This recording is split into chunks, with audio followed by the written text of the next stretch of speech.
श्रीमद् भगवद गीता 5वां अध्याय कर्म संन्यास योग। इस अध्याय में यह बताया गया है कि कर्म योग के बिना कर्म संन्यास हो ही नहीं सकता और वास्तव में दोनों एक ही है।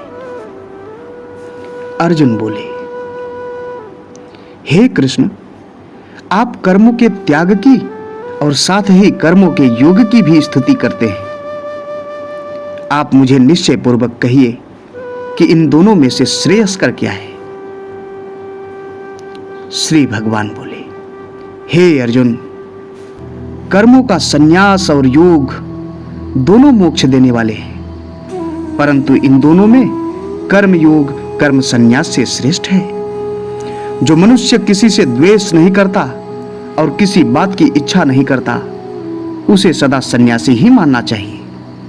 क्योंकि हे महाबाहो, जो मनुष्य सुख दुख आदि द्वंद्वों से मुक्त है, वह सरलता पूर्वक बंधन से छूट जाता है। कहने का तात्पर्य यह है कि कर्म का त्याग संन्यास का मुख्य लक्षण नहीं है, परंतु द्वंद्वातीत होना ही उसका मुख्य लक्षण है। एक मनुष्य कर्म करते हुए भी सन्यासी हो सकता है, दूसरा मनुष्य कर्म ना करते हुए भी मिथ्याचारी हो सकता है। हे अर्जुन, सांख्य और योग, ज्ञान और कर्म, ये दो भिन्न हैं, ऐसा अज्ञानी मनुष्य कहते हैं, पंडित नहीं कहते। इनमें से किसी एक में भी अच्छी तरह स्थिर रहने वाला पुरुष दोनों का फल प्राप्त करता है। अर्थात लोक संग्रह रूपी कर्म योग का जो विशेष फल है, उसे ज्ञान योगी केवल संकल्प से ही प्राप्त कर लेता है, जबकि कर्मयोगी अपनी अनासक्ति के कारण बाहरी कर्म करते हुए भी ज्ञान योगी की शांति का सहज ही उपभोग करता है। हे अर्जुन, सांख्य मार्गी जो स्थान प्राप्त करता है, वही स्थान योगी भी प्राप्त करता है। जो मनुष्य सांख्य और योग को एक रूप में देखता है, वही सच्चे अर्थ में देखता है। हे महाबाहो, कर्म योग के बिना कर्म संन्यास कठिनाई से सिद्ध होता है, परंतु समत्ववान मुनि शीघ्र ही मोक्ष को प्राप्त करता है। हे अर्जुन, जिसने योग सिद्ध कर लिया है, जिसने अपने हृदय को विशुद्ध बना लिया है, जिसने मन और इंद्रियों को जीत लिया है और सारे भूतों को अपने समान ही समझता है, वह मनुष्य कर्म करते हुए भी उसे आलिप्त रहता है। हे महाबाहो, सत्व को जानने वाला योगी देखते हुए, सुनते हुए, स्पर्श करते हुए, सूंघते हुए, खाते हुए, चलते हुए, सोते हुए, श्वास लेते और छोड़ते हुए, बोलते हुए तथा आंख खोलते और मीचते हुए भी केवल इंद्रियां ही अपने अपने कार्य करती हैं, ऐसी भावना रखे और यह समझे कि मैं कुछ भी नहीं करता। अर्थात जब तक मनुष्य में वासना और देहाभिमान होता है, तब तक ऐसी आलिप्त स्थिति प्राप्त नहीं होती। इसलिए विषयासक्त मनुष्य यह कहकर छूट नहीं सकता कि विषयों का भोग मैं नहीं करता, इंद्रियां अपना कार्य करती हैं। ऐसा अनर्थ करने वाला मनुष्य ना तो गीता को समझता है और न धर्म को ही समझता है। पुनः भगवान श्री कृष्ण कहते हैं, हे अर्जुन, जो मनुष्य कर्मों का ब्रह्मार्पण कर देता है तथा आसक्ति छोड़कर कर्म करता है, वह पाप से उसी तरह आलिप्त रहता है जिस तरह पानी में रहने वाला कमल पानी से आलिप्त रहता है। हे अर्जुन, योगी जन शरीर से, मन से, बुद्धि से अथवा केवल इंद्रियों से भी आसक्ति रहित होकर आत्मशुद्धि के लिए कर्म करते हैं। समतावान योगी कर्म फल का त्याग करके परम शांति को प्राप्त करता है, जबकि राग द्वेष वाला मनुष्य कामना से प्रेरित होने के कारण कर्म फल में आसक्त होकर बंधन में फंसता है। हे अर्जुन, संयमी पुरुष मन के सारे कर्मों का त्याग करके 9 द्वारों वाले नगर रूपी इस शरीर में रहते हुए भी न कुछ करता है और न कुछ कराता हुआ सुख से रहता है। 2 नथुने, 2 कान, 2 आंखें, मल त्याग के 2 स्थान और मुख, इस प्रकार शरीर के 9 मुख्य द्वार हैं। वैसे तो चमड़ी में असंख्य छिद्र होते हैं, वे भी शरीर के द्वार ही हैं। इन द्वारों का चौकीदार यदि इनमें आवागमन करने वाले अधिकारियों को ही आने और जाने देकर अपने धर्म का पालन करे, तो उसके विषय में यह कहा जा सकता है कि यह आवागमन होते रहने पर भी चौकीदार उसमें भाग नहीं लेता, वह केवल उसका साक्षी है। इसलिए वह ना तो कुछ करता है और न कुछ कराता है। पुनः भगवान श्री कृष्ण कहते हैं, हे अर्जुन, जगत का प्रभु ना तो कर्तापन की रचना करता है, न कर्म की ही रचना करता है, और ना वह कर्म तथा फल का मेल ही साधता है। प्रकृति ही सब कुछ करती है, अर्थात ईश्वर करता नहीं है। कर्म का नियम अचल और अनिवार्य है, और जो मनुष्य जैसा करता है वैसा उसे भरना ही पड़ता है। इसी में ईश्वर की महादया समाई हुई है, उसका न्याय समाया हुआ है। शुद्ध न्याय में शुद्ध दया है। शुद्ध न्याय की विरोधिनी दया सच्ची दया नहीं है, परंतु क्रूरता है। परंतु मनुष्य त्रिकालदर्शी नहीं है, इसलिए दया क्षमा ही उसके लिए न्याय है। वह स्वयं निरंतर न्याय का पात्र होने के कारण क्षमा का याचक है। वह क्षमा करके ही दूसरों के साथ न्याय कर सकता है। अपने भीतर वह क्षमा के गुण का विकास करे तो ही अंत में अकर्ता योगी, क्षमतावान और कर्म में कुशल बन सकता है। हे अर्जुन, ईश्वर किसी के पाप या पुण्य को अपने सिर पर नहीं लेता। अज्ञान से ज्ञान ढक जाता है और इसलिए प्राणी मोह में फंस जाते हैं। मनुष्य अज्ञान से अर्थात मैं करता हूं इस वृत्ति से कर्म के बंधन में बंधता है। फिर भी अच्छे बुरे फलों का आरोपण वह ईश्वर पर करता है। वह मोह जाल है। हे अर्जुन, परंतु आत्मज्ञान के द्वारा जिन मनुष्यों के अज्ञान का नाश हो गया है, उनका वह सूर्य के समान प्रकाशमय ज्ञान उन्हें परम तत्व का दर्शन कराता है।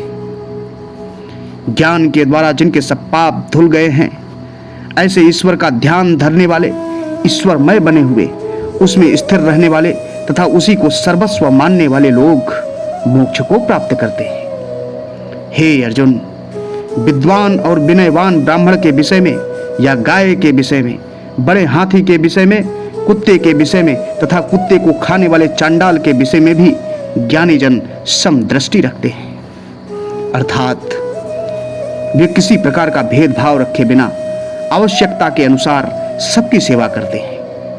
ब्राह्मण और चांडाल के प्रति संभाव रखने का अर्थ यह है कि यदि ब्राह्मण को सांप काटने पर जिस प्रकार ज्ञानी पुरुष उसके विष को प्रेम से चूसकर उसे विषमुक्त करने का प्रयत्न करेगा, उसी प्रकार चांडाल को भी सांप काटने पर वैसा ही व्यवहार करेगा। हे अर्जुन, जिन लोगों का मन समत्व में स्थिर हो गया है, उन्होंने इस देह में रहते हुए भी जन्म मरण के चक्र को जीत लिया है। ब्रह्म निष्कलंक है और समदृष्टि वाला है, इसलिए वे लोग ब्रह्म में ही स्थिर होते हैं। अर्थात मनुष्य जैसा और जिसका चिंतन करता है वैसा वह बन जाता है।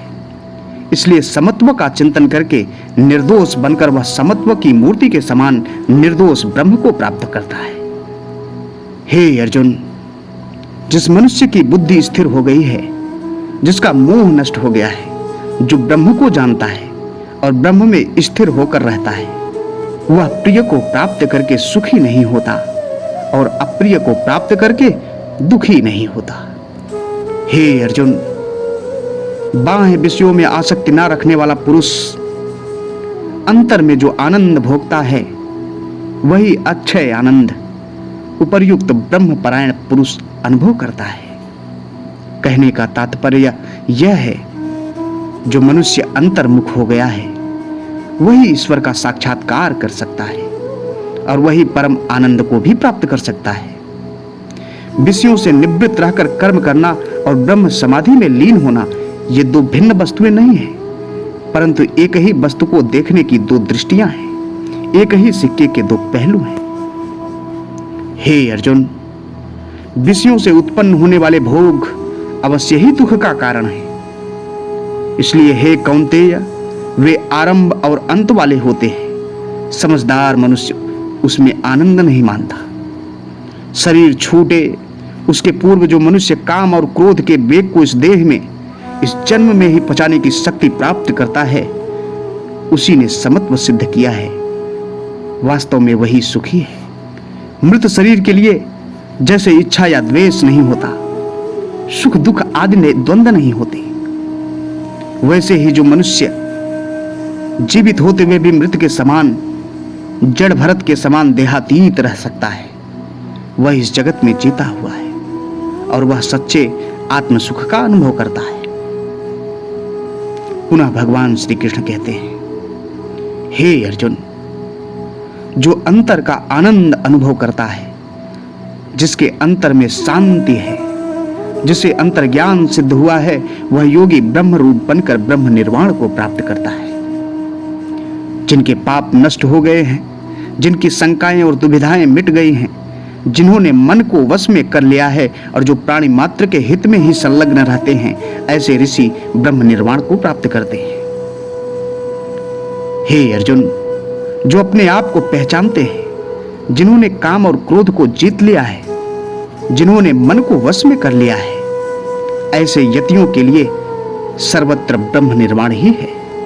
बाहर के विषय भोगों का बहिष्कार करके, दृष्टि को भ्रिकुटी के बीच स्थिर करके, नासिका के मार्ग से जाने आने वाली प्राण वायु और अपान वायु की गति को एक समान रखकर, इंद्रियों, मन तथा बुद्धि को वश में रखकर तथा इच्छा, भय और क्रोध से रहित होकर जो मुनि मोक्ष के परायण रहता है, वह सदा मुक्त ही है। प्राणवायु भीतर से बाहर निकलने वाली और अपान वायु बाहर से भीतर जाने वाली वायु है। इन श्लोक में प्राणायाम आदि योगिक क्रियाओं का समर्थन किया गया है। प्राणायाम आदि बाह्य क्रियाएं हैं और उनका असर शरीर को स्वस्थ रखने जितना तथा उसे परमात्मा के रहने योग्य मंदिर बनाने जितना ही है। भोगी के लिए जो कार्य सामान्य व्यायाम आदि करते हैं, वही कार्य योगी के लिए प्राणायाम आदि क्रियाएं करती है। भोगी के व्यायाम आदि उसकी इंद्रियों को उत्तेजित करने में सहायक होते हैं।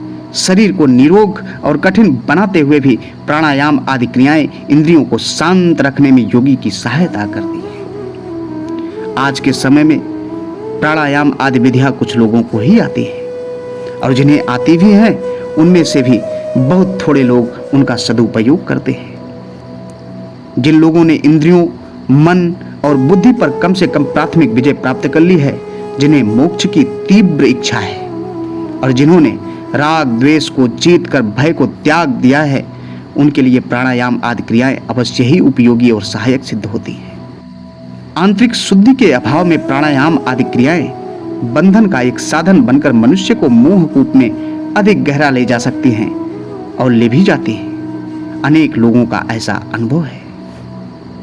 इसलिए योगींद्र पतंजलि ने यम को अर्थात सत्य, अहिंसा, आस्तीय, ब्रह्मचर्य और अपरिग्रह, ये यम नियम हैं, इनको प्रथम स्थान दिया है तथा उन्हें सिद्ध करने वाले के लिए ही प्राणायाम आदि क्रियाओं को मोक्ष मार्ग में सहायक माना जाता है। पुनः भगवान श्री कृष्ण कहते हैं, हे अर्जुन, मुझे यज्ञ और तप का भोक्ता, समस्त लोकों का महेश्वर तथा भूत मात्र का हित करने वाला जानकर उक्त मुनि शांति प्राप्त करता है। कोई यह ना समझे कि यह श्लोक इसी अध्याय के उपरोक्त कुछ श्लोकों का विरोधी है। क्योंकि ईश्वर सर्वशक्तिमान है, इसलिए वह कर्ता, अकर्ता, भोक्ता, जो कहो सो है और नहीं भी है। वह अवर्णनीय है, वह मनुष्य की भाषा से परे है। इसलिए उसमें परस्पर विरोधी गुणों और शक्तियों का आरोपण करके मनुष्य उसकी झांकी करने की आशा रखता है। हरि ओम तत्सत। जो ब्रह्म विद्या भी है और योग शास्त्र भी है, ऐसे ही श्री भगवान द्वारा गाए गए उपनिषद में आए हुए श्री कृष्ण तथा अर्जुन के संवाद का कर्म संन्यास योग नामक 5वां अध्याय यहाँ समाप्त होता है।